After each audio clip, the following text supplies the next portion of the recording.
Supported employment is firmly implanted and developed in Spain with more than 200 initiatives in operation according to the latest data available, and they offer some kind of services to about 47,000 people with disabilities or at risk of exclusion, and people with maintained jobs, about maybe 800 users in all the country.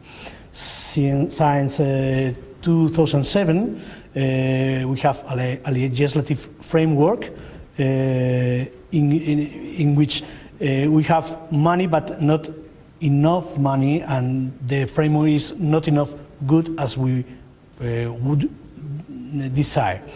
Funding has been irregular and subject to availability of resources.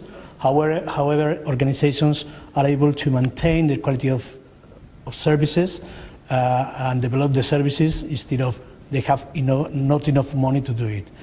In the Ibero-American countries, there are some initiatives in several countries, for example, in Argentina, in Venezuela, in Chile, Brazil, with success. There are successful initiatives and experiences and expertise in the development of initiatives. Also the availability of scarce resources and difficulties are many than in other countries.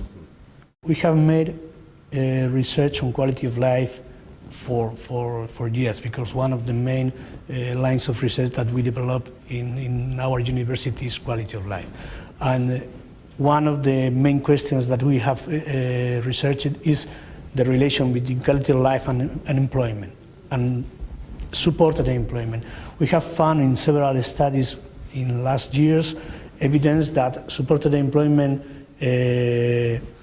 gets better quality of life for people which are working in supported employment. And if we compare supported employment with sheltered employment, outcomes are better on quality of life terms for people on open employment than people on sheltered employment. So we can really say that supported employment gets better quality of life for people with disabilities when they are working in open employment. We need to design a better system in which organizations could develop long-term supports with funding and with no problems. Do you have some recommendations on that? Yes, the best recommendation or the better idea should be to change the money that we are putting on segregating options to funding integrated options of employment. If we put this money, probably we would have money to funding long-term supports, but now it's only a possibility, not a reality. I think that in Spain, same as probably in other European countries, supported employment is probably the way, the best way, really the best way. We have evidence that can support that this is the good way. The problem is that we have to think in terms of the people with disabilities in the organizations, that this is the really way to do it. And if we get power as movement of people with disabilities, we can push the government to go in this way, and then they will change the way that they put the money, and they will make the money follow the ideas. And if the idea is normalization, they will put the money after supported employment, because this is normalization.